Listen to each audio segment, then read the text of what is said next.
Kak. Baik, assalamualaikum warahmatullahi wabarakatuh.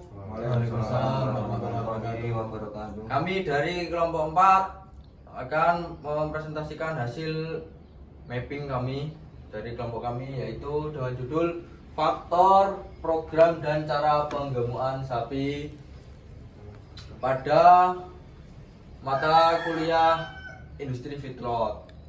Baik, saya sendiri di sini atas nama Andre Yudhistira dengan NIM 2354232025, dan sebelah Saya Ahmad Febriansyah, NIM 2354232039, dan samping saya Baik, nama saya Masjid Iwana.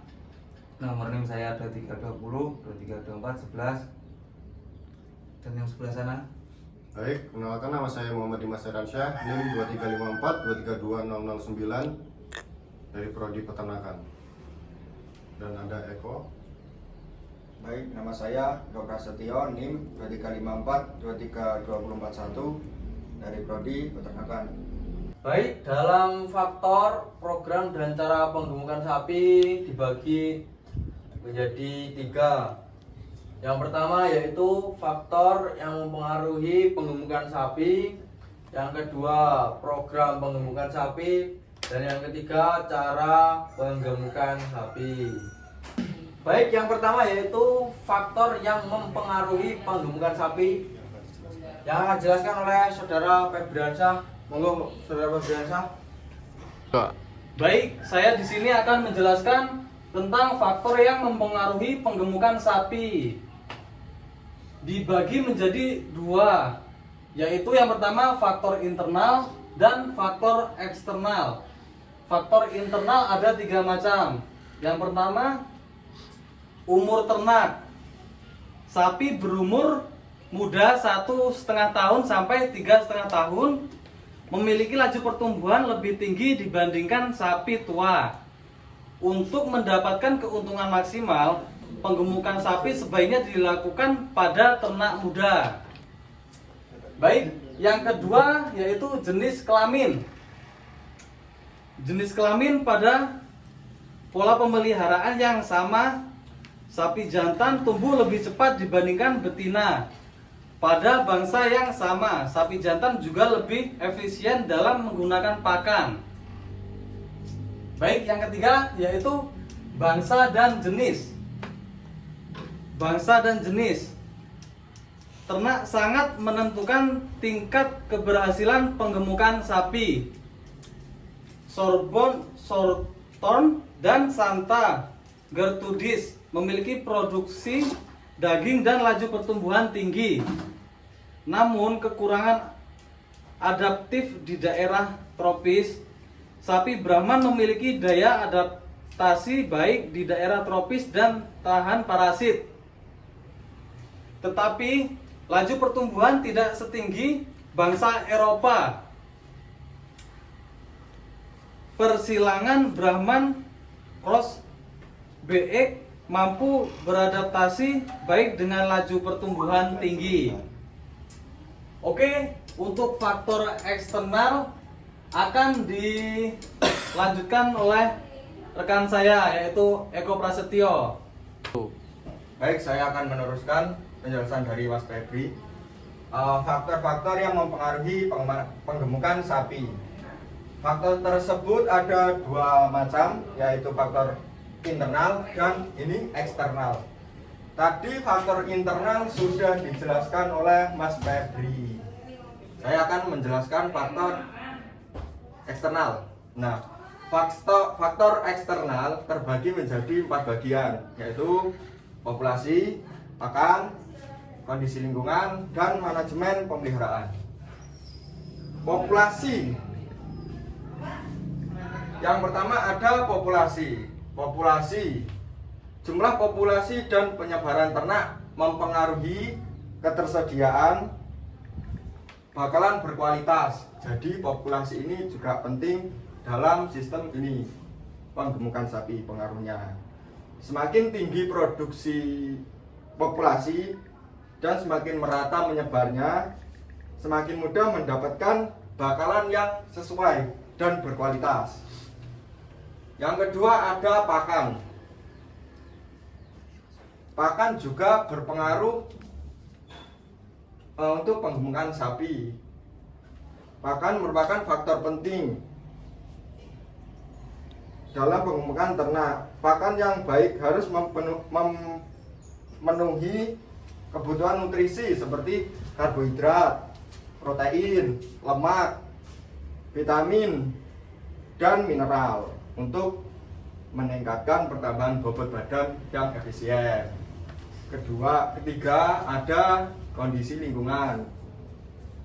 Nah, di kondisi lingkungan itu sangat berpengaruh, yaitu temperatur lingkungan, terus kelembapan, gerakan mekanik, pengendalian penyakit, untuk menentukan produktivitas penggemukan sapi. Nah, yang keempat ada manajemen pemeliharaan. Teknik pemberian pakan atau ransum, terus luas lahan juga, kondisi kandang, dan lama penggemukan itu sangat berpengaruh terhadap penggemukan sapi. Jadi waktu itu juga berpengaruh. Semakin lama, contoh 1 tahun, 2 tahun untuk bibit bakalan umur 1,5 sampai 3,5 tahun itu bisa menunjang bobot yang sudah masuk daging, atau mungkin sekitar 800 sampai 1 ton tergantung pemberian makan. Baik, cukup untuk penjelasan saya di faktor internal eksternal ini. Selanjutnya akan dijelaskan oleh Mas Andra. Baik, terima kasih. Baik, setelah tadi dijelaskan oleh saudara Febri dan saudara Eko Prasetyo tentang faktor yang mempengaruhi penggemukan sapi, yaitu faktor internal dan faktor eksternal. Baik, selanjutnya yaitu program penggemukan sapi. Program penggemukan sapi itu dibagi menjadi 2. Yang pertama program kemitraan dan program pemerintah. Program kemitraan yang akan dijelaskan oleh rekan kita, yaitu saudara Dimas. Monggo Mas Dimas. Baik, di sini saya akan menjelaskan tentang program penggemukan sapi yang terdiri dari program kemitraan.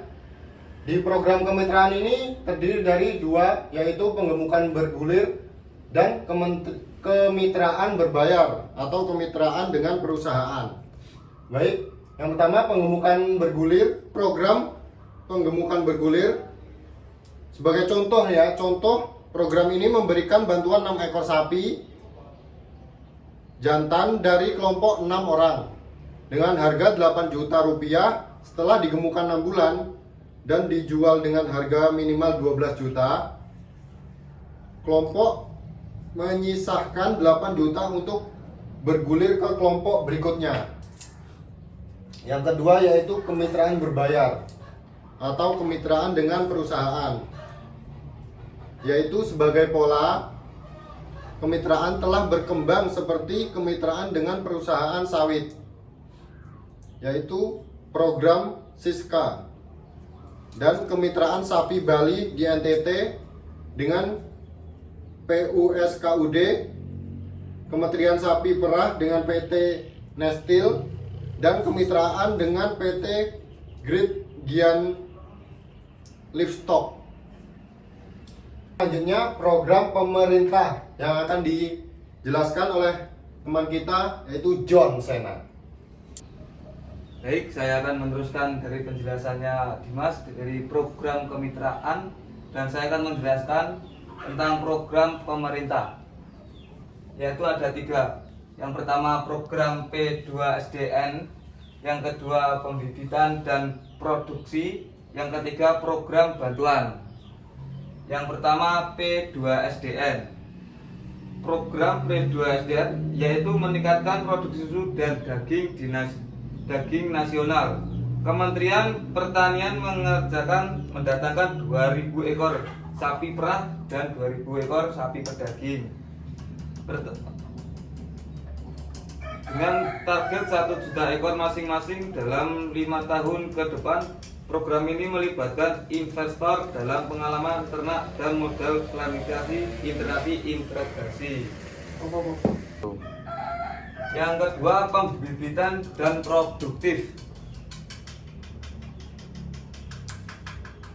Pemerintahan memprioritaskan anggaran untuk mengembangkan sapi perah dan pedaging melalui pembahanan induksi impor di UPT, rasional populasi, optimalisasi lahan, dan kerjasama kemanfaatan masyarakat.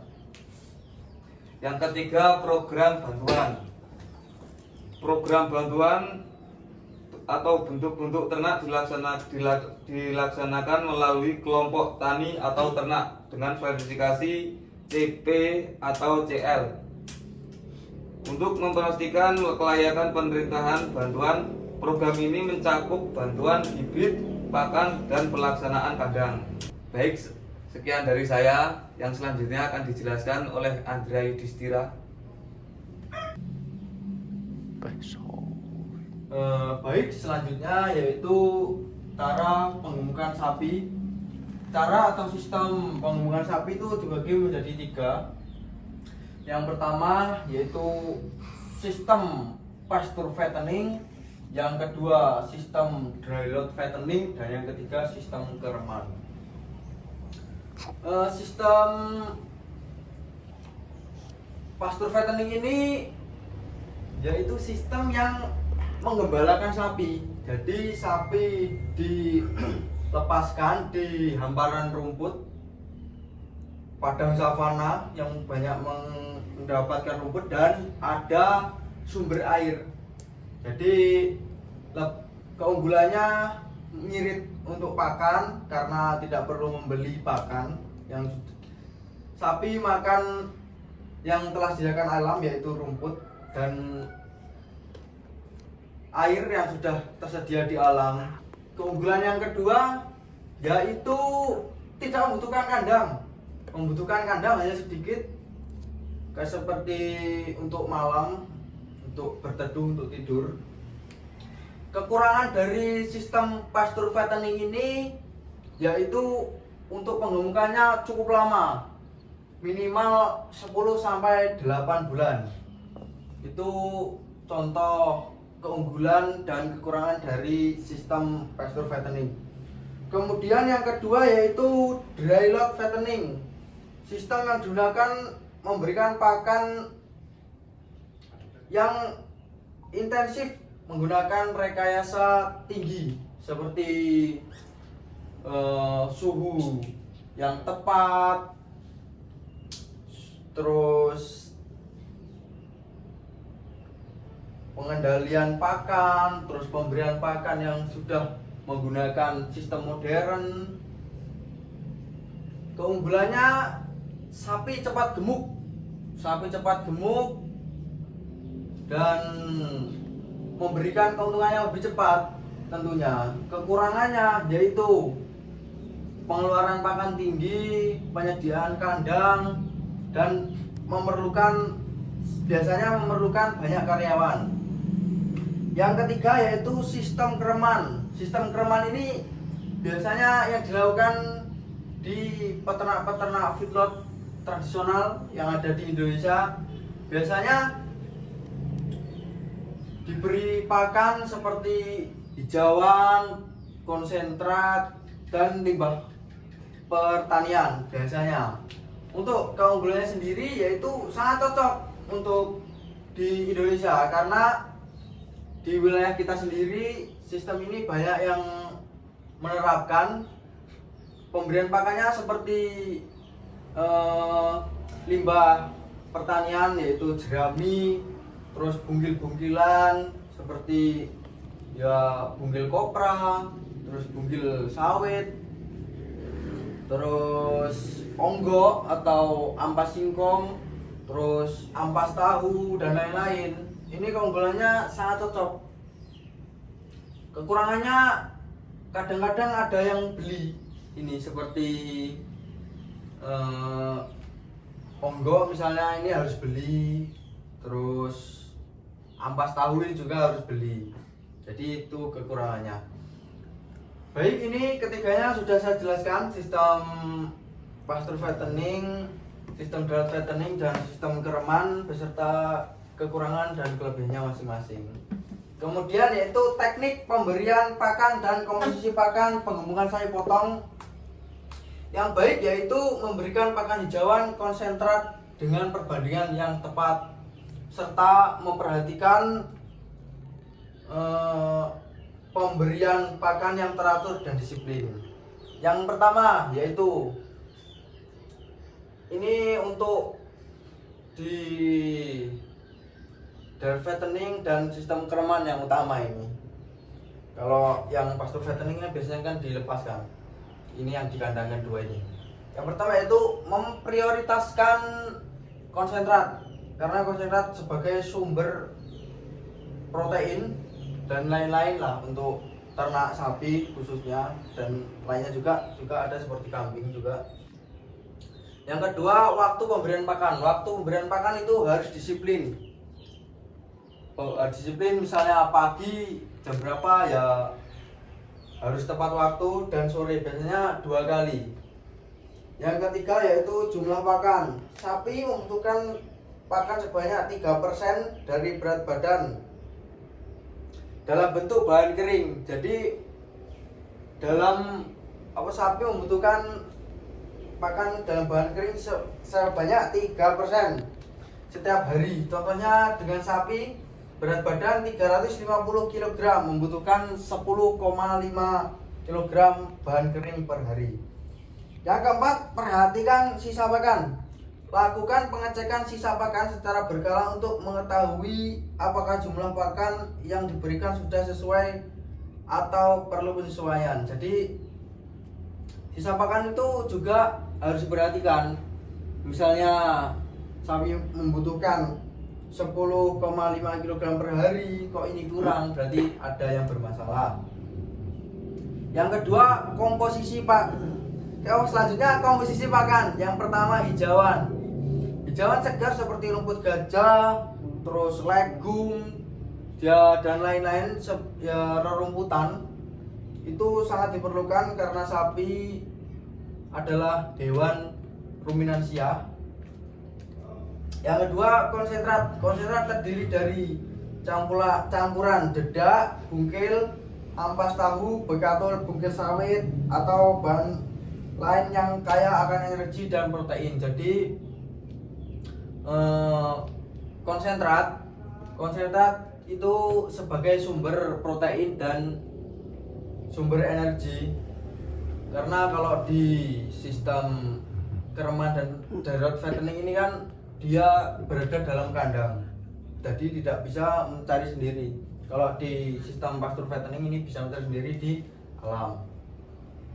Yang ketiga, perbandingan hijauan dan konsentrat. Idealnya perbandingan hijauan dan konsentrat adalah 30% hijauan dan 70% konsentrat, atau maksimal 20% hijauan dan 80% konsentrat. Contoh komposisi konsentrat seperti 70% dedak, 30% bungkil kelapa, 0,5% tepung tulang, dan 1 gram kapur. Untuk yang terakhir yaitu kebutuhan nutrisi. Pastikan nutrisi dari ternak tersebut, dari sapi tersebut sudah terpenuhi, termasuk sumber energi, protein, vitamin, dan mineral. Itu sangat harus diperhatikan karena untuk menjaga kesehatan sapi juga, karena sapi yang sehat akan mempercepat dalam penggemukan atau feedlot. Baik, sekian yang saya sampaikan dari cara penggemukan sapi dan teknik pemberian pakan. Terima kasih. Baik, sekian dari presentasi mapping kelompok kami. Kurang lebihnya mohon maaf dan semoga bermanfaat bagi kita semua. Baik, kami akhiri. Wassalamualaikum warahmatullahi wabarakatuh. Terima kasih.